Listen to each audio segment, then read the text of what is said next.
Yeah, I mean, once we were pretty sure we weren't going to get them this side of June, we deferred. I mean, our first delivery now is September. It doesn't really matter. I mean, the challenge for us now is not. I mean, I think the plane will return to service in June, July this year in North America. I think in Europe it will be slightly later, September, October. The challenge for us, though, now is there's 20 of the MAX aircraft for Ryanair already built and sitting on the ramp in Seattle. They will get delivered reasonably quickly. So I'm saying kind of October, November of this year. The challenge, though, is will Boeing be able to spool up the production line and deliver us another 30 aircraft for the summer of 2021?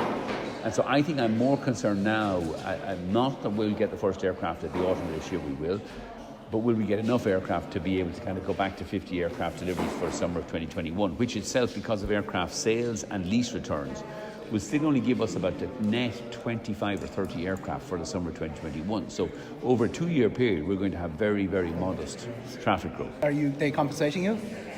No, not yet. And there's kind of outline agreement in principle, but the computations can't be done until we get the deliveries and we have some reasonable confidence as to when the first 50 aircraft are going to be delayed. But there's a number of discussions going on. When we said this openly, there's a compensation discussion, there's a pricing discussion going on, because clearly, these aircraft have suffered a reputational risk. We need to redo the pricing, and then we're also involved in a new order discussion with them as well, but they don't have the headspace to kind of deal with that at the moment. Growth isn't as big an issue as it used to be, but you do have the Airbus option. And are you? Well, we don't really. I mean, like Lauda this summer will be up to 38 Airbus aircraft. We were lucky that we'd secured, they had 24 last year. We got 14 aircraft this time last year. And if we hadn't done that this time last year, we'd have no growth at all this year. Lauda, I think its growth next year will be much more modest. The reason we wanted to grow it so quickly was to kind of absorb all the slots in Vienna airport. That's now done.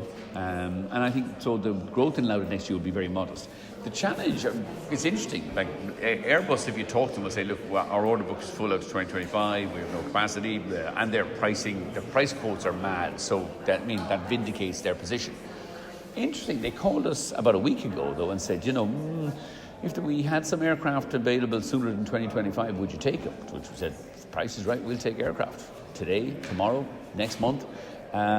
Yes, we're in the market for aircraft, but only if the price is right. And we are happy to wait until the price is right. We're not going out to buy somebody else's expensive aircraft.